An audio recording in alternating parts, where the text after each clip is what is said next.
All right, good morning, everyone. Got an interesting video for you guys today. This could be recorded throughout like a series of different clips, and we'll just mash it together here.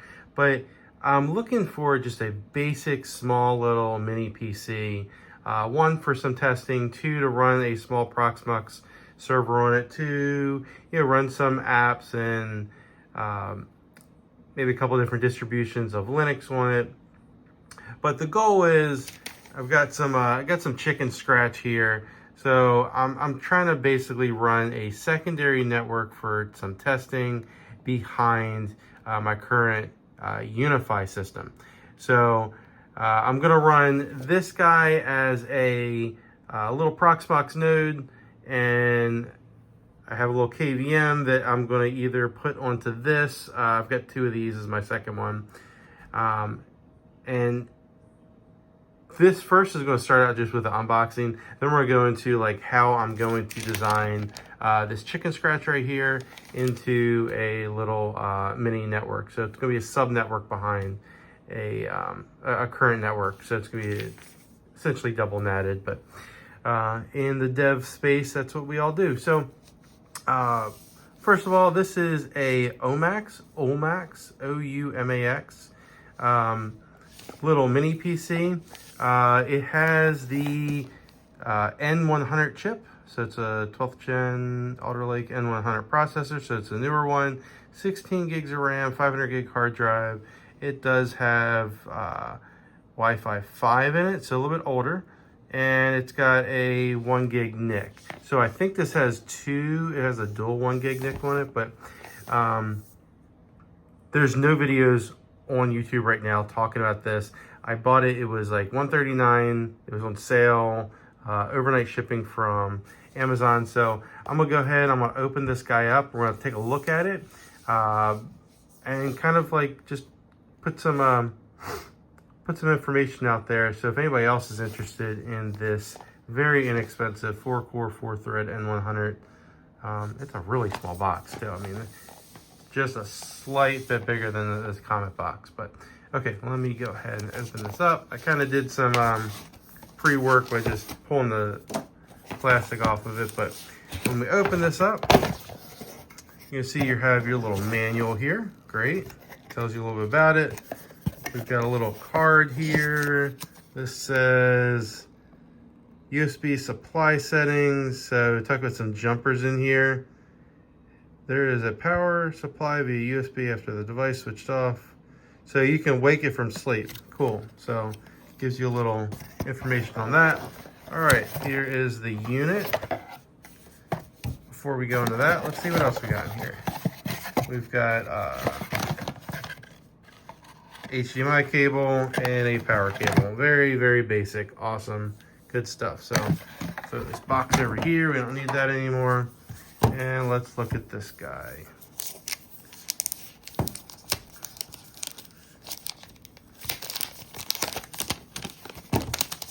Very, very lightweight.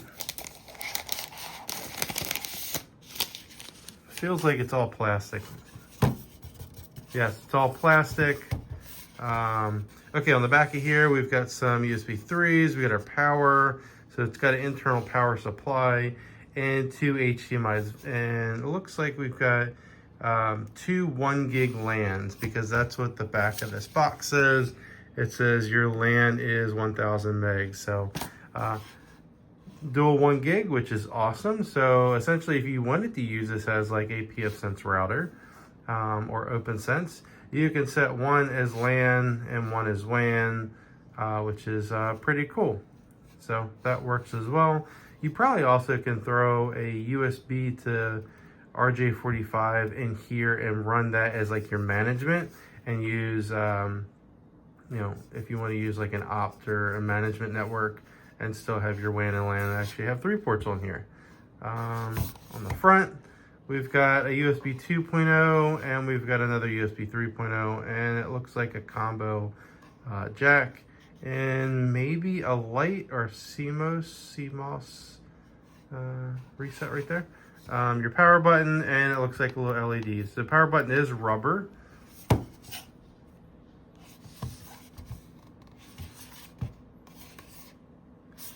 Nothing on the sides.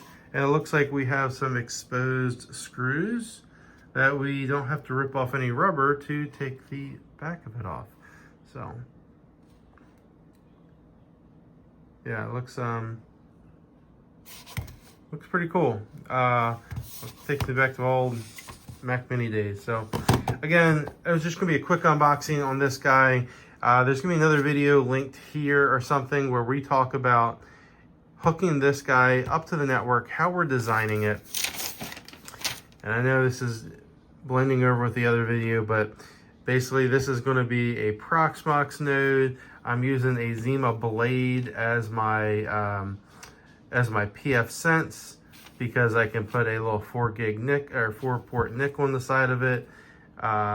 And I've got a Cisco switch coming today. I don't play with Cisco that much, so I went to learn about it. So I've got a Cisco business managed switch coming today that we're gonna be playing with.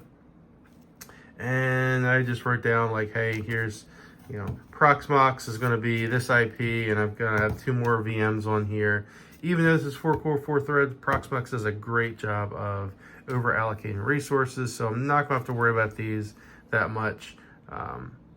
Anyways, I mean, they're just, I could just run a Ubuntu server on there, with no GUI, and run, 2 cores and 4 gigs of RAM for each of those VMs. It'd be perfectly fine, just to SSH into them or whatever. But that aside, here's the OUMAX.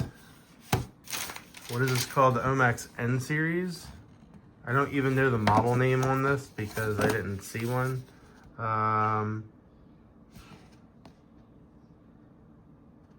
Doesn't really say anything, but let's see what the bottom of this thing says again. The model is the Max N. That's all it's called.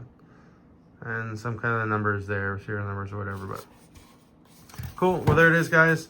Hope you like that. If you're interested in looking one, I'm sure this is going to handle just the way everything else does, but follow for our next videos that we're going to have hooking this up to a network, using the GLI net to remotely see this, manage this. And there's plenty of videos out here on these Comets. I really love them. This is my second one. I've got the Comet Pro on order as well. So awesome devices. So thanks again. If you guys are looking at buying the OUMAX for, I don't know, it's still probably $130. Not bad. 4 cores, 4 threads, 16 gigs RAM, and a 0.5 terabyte hard drive. All right, guys. Thanks for watching.